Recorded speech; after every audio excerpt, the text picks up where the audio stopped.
la suspension du RPZ, il le reproche de quoi? Actuellement, le RPZ ne peut pas organiser un congrès. Pourquoi? Parce que ses responsables de premier plan sont tous arrêtés.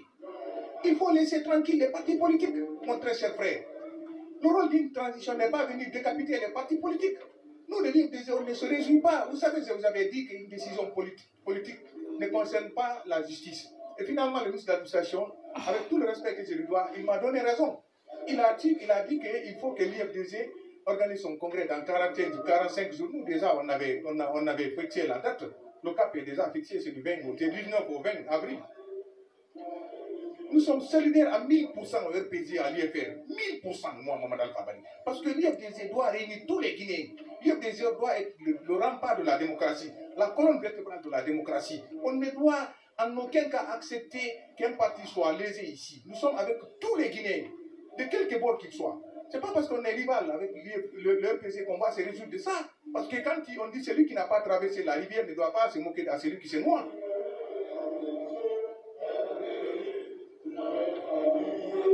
Quoi? Le congrès aura lieu le 19 au 20, Inch'Allah, M. Bari. À votre information, je sais que je dois là, vous serez là, parce que vous êtes un journaliste qui est au rendez-vous des grands événements.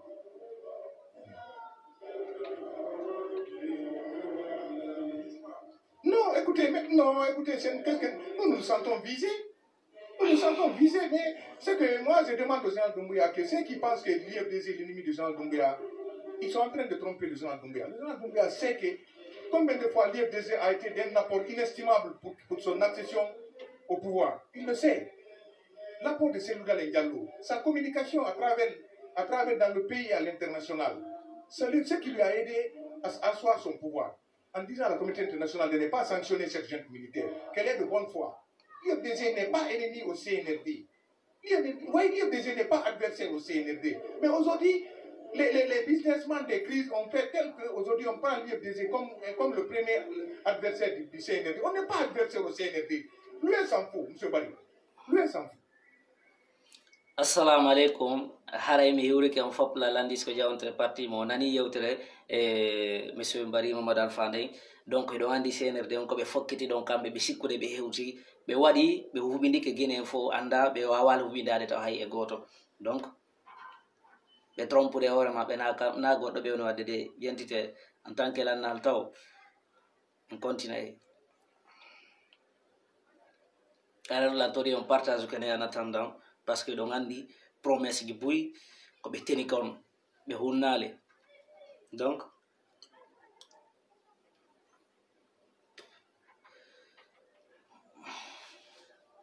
ngaronke wolde dalilu ko haɗi ɓe jaɓa gonga on ko na ɗum hara en luttiniɓe ɓe gaɗe kumpa haɗi yimɓe ɓe jaɓa gonga ɓe fonda fewude bano haɗama mo falaka fewude o jaɓata gonga toɓɓe ɗiɗi wonmi wurude ɗum toɓɓere aranere nde si tawi opposan no Guinée Seydou Dalein kan no anda ko vrai opposan fise kanko jaɓani fenade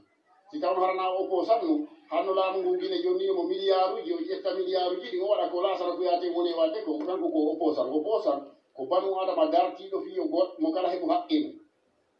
ko opposan ɓe ɗiɗo heɓuɗen taho lagine ko ba Mamadou hari laamu ngu fewtimo fulɓe fuuta ɓen sortimo koyɗe ɗe fi taw laamu Seydou Dalein ɗo kadi miɗo tañƴini no woodi fulɓe fuuta wonɓe mo sortude koyɗe fi taw laamu minen noon ko woni womin wowlay ko gongaji ɗi fof min wowlay ɗum wimi ba Mamadou e Seydou Dalein ko ɓeeɗiɗo heɓuɗen opposan lagine luttuɓe ɓen naami opposan pise ɓe jaɓay ɓe luttuɓe ɓe jaɓay hannde fenande wono e ha janngo si ɓe tampi ɓe jaɓa gonga o wona o wiyeteɗo joni Aboubacar Souma mo yahnoɗo ka radio RTS sito fala firude journaliste hiɓɓe andi o meeɗi wadde Souma Amadou Souma Kafaru par ce que o meeɗi wiide imo souteni Alpha Condé ka 3e mandat wono non ha gantinga o wowli gonga mo Guinée en ɓuuri huuɗi wowlude ko wi ko goɓɓeɗa fu woni e laamade ko ɗum waɗi leydi avance o wowli ɗon gonga mo Guinée en ɓuuri huuɗi wowlude kono hay o bonnino law pise o wino mo souteni fenade Seydou Dalein noon e Ba Mamadou Banki mo jiyam ɓe meeɗa suttenude goɗɗo e hoore fenade ko ɓe wiyete opposan wimi toɓɓe ɗiɗi addinmi ɗo si tawi ko goɗɗo wimi no mi jawi toon ɗon taw ko Ba Mamadou ko fulɓe fuuta sadi o sortunomo koyɗe fitta o laamu woɓɓe woni wigol wonen makko ko kaaɗo ɓa haray o meeɗi yiide ka ya ayyuhallazina fulɓe fuuta windi jooɗe ɗon a Seydou Dalein kadi no henani mino woodi wonɓe takko makko wonɓe moye sortude koyɗe mi naani on ko kaarijo Allah kaarijo de kono no henani mino woodi wonɓe moye sortude koyɗe fi honɗum banu adama jogiiɗo population 75% fof ko selludalen sutini tawa ha joni o laamaki yimɓe ɓen ko haala tumɓe woni ɓe ɓaawo kuugal ɓe ala ɓe wona déterminé si yimɓe ɓen woni déterminé wallahi asim goɗɗo laamata ko ɗo sina selludale sinara o mayi si tawi noon yimɓe ɓen anndi ko mema itta ɓe woni wota ɓe naaɗo selludalen e poroɓuɗe wonɗa poroɓuɗe men yoɓe jokko haji maɓɓe ɓe terto haala pullo fuuta no wowla ɗum konguɗi ko gollataki min noon komi pullo fuuta kono mi haala e gonga o hiɗen wowla ɗum ko en huwata allah wi hono yimɓe gomɗiɓe honno wowlan ton ko on gollata allah wi yoni hutare ko allah huti on ko won ton ko on gollata 75% population no iwtiri ɓaawo banu adama forcé o laamoto si tawi yimɓe faala yo laamu nde afrique du sud desuduno mandela laamoto o laami a faami gambi ɗo hombo woni dictateur ɓuuri yaya jamme ndeɓe desuduno yaya jamme imoto yimmi noon ka fulɓe fuu taɓen ko haala wil tume ɓaawo kuugal ɓe financata mbuuɗi laamu heɓortani ko si goɗɗo ƴetti goɗɗum okkori goɗɗo ɓe waɗa publicité ɓe nakaari okkori goɗɗo goɗɗum onon commerçant ɓe mon ɓe haɗi okkoron foɗɗu weelaaɓe ɓe kanon ɗo togana ittugol sadaka commerçant ɓe ɓen lagine hiɓe ɓuri Sékou Touré mbuuɗi hiɓe ɓuri Sékou Ba Konaté mbuuɗi ko filaami ɓe mbengoy mone kontude hiɓe ɓuri Dumbuya mbuuɗi hiɓe ɓuri Alpha Condé mbuuɗi commerçant ɓe men ɓen lagine commerçant ɓe fulɓe fuuta miɗo anndi ka woni finançannoɓe Alpha Condé fi yo laamu commerçant ɓe fulɓe fuuta jooɗe e hoore mbuuɗi mon ɗiwi o won financataɓe selludalen laamu ñande ɓe laamitiɗo o ɓe buyina e wono e mbuuɗi mon wallahi kala sakutuɗo hokkal ngal haa aduna allah o fof nani ngal yo allah waɗu barki e makko waɗa barki e ɓeygol makko nden aduna e lahara mi repata komi wowli ko commerçant ɓe fulɓe fuuta lagine jooɗe e hoore mbuuɗi mon ɗin awlo ɗon ɗiya nakon ɗiya europe maroyo ha ñande ɓe ya forme gouvernement laami ɓay kamɓe ɓe annodiri ɓe kamɓe ɓe ala e haalawi ko wonɗen ɗo e haalawi kon haalawi ko nafata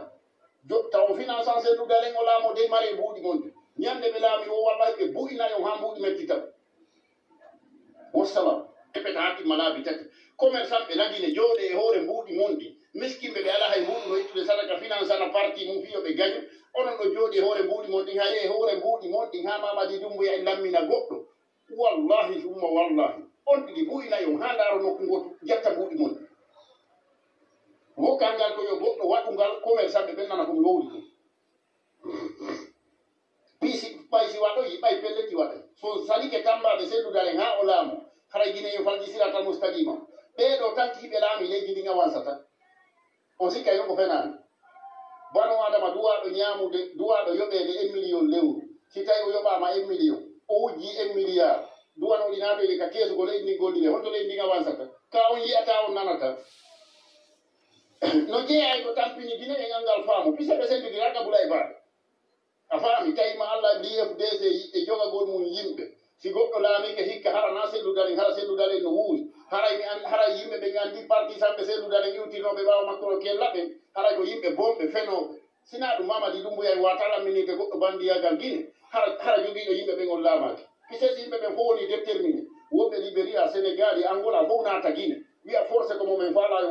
momin wotani on laamoto par ce que goɗɗo no suusiwide ɗum en sina ɗum ɓe tawi alan ɗon kappale si tawi ko gongal IFDC no mari yimɓe selludalen yo laamu si tawi mala ko yimɓe jogiiɓe kundule e ɓaawo kuuɗe o jogii yo terto fi laamu mi repeta nde toɓɓere wonde importante partisan ɓe IFDC si tawi ko gonga hiɗo gonani selludale taw jaɓu goɗɗo laamu haranamo population o wotani kanko selludale si tawi ɗum hara on fenay ko na allah hulo ton ko mayde ɓuttinano yimɓe naton ko galleji mo joɗɗo yarumata fiji ɗon e rewɓe terto ɗon haala allahma salli on sag assalamu aleykum haray ko nani yewtere imam on ko ɓe yewti ko hande noon ko toɓɓe tati wonno yewtude fimum ɗo en ala juutinde toɓɓe ɗen toɓɓere aranenen ko fiiɗi suspension ji congrès parti ji politique koɓe suspandi on ko fi on waɗi haɗi suspenda konnu waɗi ha ɓe waɗi han konnu waɗi ɗi suspenda deuxiéme on ko yewteten ko fi ɓe sukaɓe ka axe ɗo su woni pekke ɗiɗi ndeya feccere tawti ɓeeɗa ndeya feccere ene wondi e guine e hedditiɓe en yewtay fi nden toɓɓere ɗon kadi toɓɓere tammere nde en yewtay nden toɓɓere ko tawta ɓen tawtuɓe ɓen ollanɗo fewdiɗo ɗo hande ko honnu woni faale maɓɓe on ko honnu woni objectif maɓɓe on ko honnu waɗi ha ɓe souteni ɓe tawti Mamadi Dumbuya en yewtay ɗin toɓɓere on e fuɗɗora noon toɓɓere honde ɗum en yewtay fi ko ɓeɗo yewti kon fi Alaji Sellu ɓe wi'i ko haɗi Ba Mamadou premier président de l'IFDG ko haadi o laamu ko fulɓe fuuta ɓen sortimo koyɗe ɗum noon hiɗen andi ɗin exemple ji ɗon hino woodi donc en ala juutinde détail ji ɗin go ton fi honno waɗi haɓe haaldu ndo kamɓe tigiri yewtuɓe yewtere no anani koɓe yewti ko nder ton mais anda si tawi on faami koɓe yewti kon donc fi toɓɓere nden en ƴettay koɓe wi kon woɓɓe ɓe sortude alajji sellu koyɗe famina hiɓe hiɗi ɓe hara ɓe yiɗaɓe wonon o grand o yewtirɗa ko premier vocal Barry Mamadou Alpha wonani koɓe yewti kon ɓe wi kamɓe parti ji politique ɗi suspenda kon welali ɓe welali IFDG woɓɓe go inni wo ko fiyon waɗi ha ɓe suspandi parti ji ɗin fo ton ɓe acci parti IFDG ko piège ɓe woni wadde woni piège wona piège iɗen andi enen ko jogitiɗen ko en yala yewtude détail ji gon ton yaasi mais fi honno guinéen jon kanko o jaɓi divisade pecce ɗiɗi ko tawata wawi tawtude Mamadi Doumbouya ndeɗa feccere woni wondude e jama lagina o iɗon andi hande kala wonɗo guiɗo Mamadi Doumbouya ko gaño guiné hedditiɓe fo wona gaño parti modèle wona RPG na hala fi IFDG par ce que woɓɓe no yaltude nder to inna hay IFDG ka parti leñol ulere wonɓe ɓe haalde ɗum noon ko hakkille maɓɓe ɗen wayrini noon en ɓeytay ɗon honno ɓe sukaɓe tawtuɓe ɗo Mamadi Doumbouya ko fi honno waɗi ha ɓe tawti Mamadi Doumbouya en yii ton sukaɓe yaltoɓe ɓenni ko kamɓe on représentant action nga hoore ko feƴƴi ɗo fou ɗe balɗe feƴƴuɗe ɗo tawi jama on weltaniɓe ko ɓe itti ko photo ji affiche ji Mamadi Doumbouya ɗi ko tawata hay sénégalais ɓen kamɓe ɓe wi kamɓe heɓe interdisi ettugol photo tawata lanɗo sénégal mo interdisi ettugol photo ji makko ɗi waɗa ko nder bureau ji fi honno wona ɗum no nafata est ce qu'on ka faami kanko ko ari ko servugol population citoyen ɓe maɓɓe o arde donc si tawi ɓe inni ɓe tawti Mamadi Doumbouya iɓe andi ko fi mbuuɗi ɓe wona jonnirede woni 100 €, woni 200, woni ha $1000 no ɓe ƴettiri ɓe jonniri ɓe ɓe inni ɓe sutena Mamadi Doumbouya wona ɗum no woni important par ce que ɓe yeggitino kamɓe ɓe sukaɓe waliɓe ɓen ko cimitiére Bambeto ɗo iɓe andi buye maɓɓe no toon tawama e jasugol gaburuji e goreɓe maɓɓe tawama hay rewɓe sukrama ko Bambeto ɗo ko tawata ko action ɓe wara ɗum no fof ɓe meɗen en yii ɗum noon ko tawata ɗi kakaraji ɗi dariɗi ɗo ɓe sukaɓe wakkiliɓe duwaɓe dartanagol ɗo lagine ɓeɗo ɓe wawi tawtude Mamadi Doumbouya en yii hande kadi ka kikiɗe ɗo feccere go fedde go kadi yalti inni kamɓe ɗi ɓe tawta Mamadi Doumbouya ɓe tawta noon parti politique yedditiɗin mais ko kamɓe ko guinen ɓe wondemo fi honnum par ce que si ɓe tawi ɓe tawta Mamadi Doumbouya hedditiɓe soñjoto donc ma kamɓe ɓe yalta fewɓe heɓo e lendi fi honno noon par ce que si fof wawi tawtude Mamadi Doumbouya ɗon ɓe inni ɓe tawta Mamadi Doumbouya et pourtant Mamadi Doumbouya wini que ni lui ni aucun membre du comité national du rassemblement pour le développement et des organes de la transition ne sera candidat aux élections à venir o yewti ɗum o wuɗi ke o indi faites-moi confiance le moment venu le pouvoir je vous le remettrai o yewti ɗum noon chaque fois o yewte ɗum noon e yii ko ɓe invita kala ɓe yewte ɗum noon joni noon ɗum no fuu no feƴƴi on yiide ɓe wadde campagne ko tawata ko militaire ɓe makko ɓen woɓɓe he ñanno yewde waɗanamo campagne ko tawata ko interdisa few e nder aduna militaire yo duwa ko wadde campagne fi honno militaire yo duwa campagne par ce que militaire yo na ɗum o jannete wona ɗum woni objectif militaire haysi o présente to candidat ko ɗum ɓeyni militaire haysi o présente to candidat ko ma o ittatenima ko few jonno hiɗen andi ko honno waɗi ha eɓe nangiri ɓe sokaɓe 28 septembre e ala détail de inde maɓɓe ɗen fou ɗe andi pancare feƴƴunoɗo 28 septembre e pancare feƴƴuɗon ɗo 1er décembre 2024 ɗo ɗin noon fous e muɗum seeɗa ɗi fof majjiɗi nandi donc feƴƴi kon 31 décembre pardon 1er décembre géré kore ko feƴƴi kon 28 septembre 2009 ko stade ɗin noon ko pancare feƴƴuɗon ɗo 1er décembre géré kore ɓuuri hulɓinade ko feƴƴi kon 2009 donc fi honno min nani ɓe tawtuɓe ɗo Mamadi Doumbouya moƴƴa koɓe miijito moƴƴa koɓe on ko wadde fi honno si tawi ɓe yeehi ha ɓe tawti Mamadi Doumbouya ɓe yini ɓe sutenaymo ɗo wono woɓɓe ko yaltirno ɓe inni ɓe bambaymo ɓe sekkotomo ɓe ƴettaymo ɓe waɗaymo kala ko fala fiyo ɓe ɗowtumo kadi ɓuuri ko wonno donc wona ɗum ɗon ni ballal ngal ko yewtugol on tigiri laawol fewgo na fiiɗa yiɗimo yewtemo gonga kam fo hino jooɗi no sute ko wona haalede hande ka réseau sociaux ko fi rewɓe fi dewle na ɗum woni importance hande ko fewɗen ɗo si tawi en jaɓali tawi en woni pecce ɗiɗi ɓayle paale en ko goto président jo arta to leyni ko goto donc si tawi en woɓɓe tawti Mamadi Doumbouya woɓɓe jaɓali mo tawtude haray ko kañum noon ɓe ɓeytanon ɗo honno koko ɓeyni ɓe suspandi ɗi parti congrès ji e parti politique ji rpg no tawa ɗum l'UFR no tawa ɗum etc yala linitude ɗi fof majje ko fi on waɗi ha ɓe suspend ɗi parti ko honnum Mamadi Doumbouya woni suspendirde ɗi pandiri par ce que ko kanko wona ministre on toon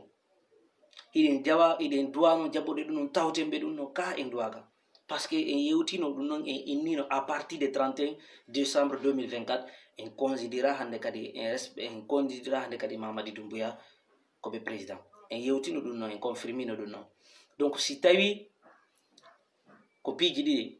ko soit tawtonɓe hara guere men ɓe nakele ndi innoɓe wawi min tawti 3 mois 6 koɓe suspandi ko partiji mon ni wonon noon dans 3 mois après fuɗɗotoɗon fonction ji mon ni maɗum on tawtaɓe guere on fuɗɗo kisan daroɗen hunde par ce que fop muɗum no wondi e moɗon guine fop no wondi e moɗon sina ɓe yimɓe yaltuɓe ɗo par ce que hay ɓe si huuli ko wuuɗi ɓe joni hay si huuli ɓe dogay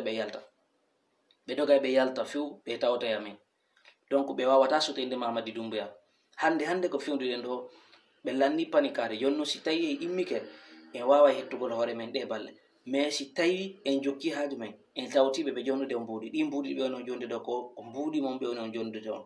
ɗum duwaɗi jaɓude ko mbuuɗi mon e yiide kotoje ko ɓe wonno yaltinda isi sorti disije ɓe inna ɓe jonni goɗɗo e goɗɗo fituno ɓe hendaro jama on donc kon mi ari ɓeytangolle noon kon watta hila moƴƴa onon partiji mo suspendaji ɗi fo communicant ɓe moɗon ɓen fo président ɓe moɓen ɗum ɓen fop yewtidane moƴƴa si tawi ɗon wakkili tawtugol Mamadi Doumbouya si ɗum ɗo feƴƴi on acceptaniɓe ɗum ɗo o woni le konngol maɓɓe si ɗum ɗo feƴƴi ɓe ɓeydanayi on goɗɗum go kadi ɗum yo kadi foppo holo ɗum noon ɓe wonɓe ɗon arde ɗo inna IFDG fi tun IFDG suspendaka hande kadi ko piège molanaɗo ɓe faala waɗire ko ɓe utilisera Ousmane Ga ɗum wawata marsude haysi ko hono tigui de Ousmane inni o organise ay congrès makko simo faala organise congrès minen miɗen andi parti IFDG ko parti goto ko parti mo Alaji Ba Mamadou ƴetti joni Alaji Sellu minen ko on parti men andi parti IFDG min anda noon parti serage IFDG no woodi minen hari ha hande min yiya ɗum noon donc mi ɓeytanon ɗo hunde wotere wakkiloɗe e moƴƴa remarque ƴettide hunde sérieux ɓe lanni hoolade hoore maɓɓe ɓe sikki ɓe lanni huɓidade guinen fof et pourtant ɓe wawani huɓidade en fof ko weeru jabɓeɓe ɓe humi donc kala yaltuɗo inni no tawti ɓe yo miiji to moƴƴa par ce que hande kala ko hewti ko réseau sociaux annamo yi annallan fof yiye donc ɓe ɓeytana ɗon ɓe yimɓe wonde innude no yiɗi ɗo e Alaji Sellu ko tawata ko ɓe yiɗiri ɓe kon ko ukkugol ɓe probléme ma ko ɓe yiɗiri ɓe kon ko tawata naafi wallugol ɓe no ɓe yaha sécurité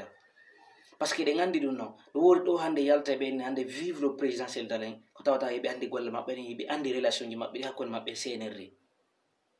yiɓe andi relation ji maɓɓe ɗi hakkude maɓɓe e CNRD ɗum ɗon le dowaka fewsa a wawata wonde koyngal ga koyngal yaasi inna a wallitoto ɓoɗa haray ɗandi ko miisuɗa kon acce sortugol ɓe koyɗe si Mamadi Doumbouya feƴƴi ɗo so gerama ha o imminama ɗo par ce que ko ɗum e on combattude nini ɓe laahi ñande fini weyti wo ñande fini weyti hiɓe mahude birkira mais ko lahuɓe ni joni noon si tawi on wakkilike on miijitike eɗon andi goɗɗo ko waɗata kon si tawi o waɗi koko moƴƴi kon ko golle makko moƴƴere yimɓe ɓe innirta mo o golli golle moƴƴe si tawi o waɗi kadi ko boni jama on kadi ko ɗum nanguetirta mo par ce que so daari ɓeɓe ɓe condamné ka prison ɗo fo hara naafi parti politique hara naafi ɗuman ko laaminoɓe ɓen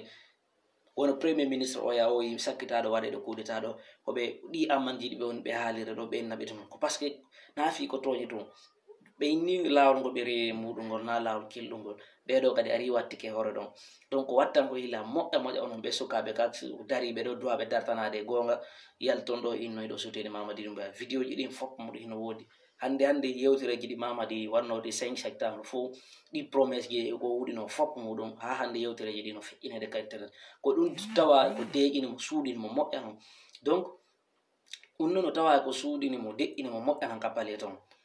voilà ɓe ɓeytano onon innuɓe si tawi ɗa yiɗi Alaji Sellu a golla on gollal moƴƴugal fi no naɓiraɓe na fi woɓɓe no yaltude ɗum ana woɓɓe sayiji ɗon andi woɓɓe cadre ɓe perdiɗo ko yata 80 personnes cadre ɓe tum ɓe yalti e nder parti politique mais ɗum haɗali ɓe laamino o 10 ans maɓɓe fo ka haɗal ɓe laamino 10 ans 11 ans leydi la Guinée fof donc ko minata en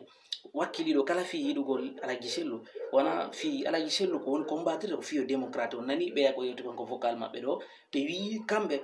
jafuɓe ɓe gonga e dalide sirɓe ɓen fof la Guinée ko Alaji Dieng e Ba Mamadou ullere ko gonga joni noon yi o suka moɓe nangi ɗo Aliou Ba ɓe naɓimo ko maison centrale on o moy ɓe gandi compte o naɓa mais ɗi kidnappe ji feƴƴuɗi ɗo fof ɓe humpitake ha hande kon tigi naɓa par ce que hay sakkitaɗo kidnappe on koko foore to ɓe hiito mo tawi ɓe piimo toon ha ɓe yaltinimo ƴiiƴa o nani sakkitoru makko ko wonno e mum kon ɗo ɓe ɓeyditanamɗe on ɗum si tawi ɗo yiiɗi Alaji Sellu o golla no golla kelɗugal fino ɓe yara fino ɓe yara ko présidentiel na innugol to no yiɗi kaarijo hara ino andi relation ji mum e hakkude maɓɓe senerde ɗum wawata gasude en tant que koyngal no ga koyngal no to en wawata folde guere en immoɗen ko o sahi ɗo duwaɗen immago si tawi en welsindike o sahi ɗon lanɗo hikkitoto goɗɗo arta kadi ɓawa Mamadi Doumbouya hara kadi ko enen on noon kadi jippirta par ce que arɗo o ko enen on noon jippirre enen ala guerde fino lamorde donc hande en ala parti politique ha yetti FDC donc ko wakkilagol moƴƴa o sahi ɗo fi no combattre en si iwi ɗon en aray yewten hunde wotere ɓe yaltuɓe ka kikiɗe ɗo ɓeyni kamɓe ɓe wonana Mamadi Doumbouya ko fi on waɗi ha kamɓe ɓeyni ɓe wonana Mamadi Doumbouya ko fi ɓe jonnaka on mbuuɗi ko fi ɓe jonnaka on mbuuɗi ka kamɓe ɓe préféri gardugol dignité maɓɓe par ce que en nani ko ɓe wi kon kamɓe ɓe préféri gardugol dignité maɓɓe ɓeya ko sakkitoɗum ko ɗum arno woli ka sakkitoɗum ɓeya ko ɗum arno woli ko premier ɓe yaltunoɓe ɗo ini no tawde Baba Alimu ko ɗum ɓe woluno ɓeyni kamɓe ɓe préféri dignité maɓɓe mais ɓe yeyata dignité maɓɓe mais ko sakkitoɗum ɗo on yi ko ɓe wonko wadde donc ko duwaɗen waɗugol waten jooɗo welsindoɗen waten jooɗo ɓeɗo ɓe lanni irde peña ɓe lanni irde pédale maɓɓe ɗi nayen jooɗo wedditoɗen few ɗi parti ji politique ɗi woni suspenduɗe ɗo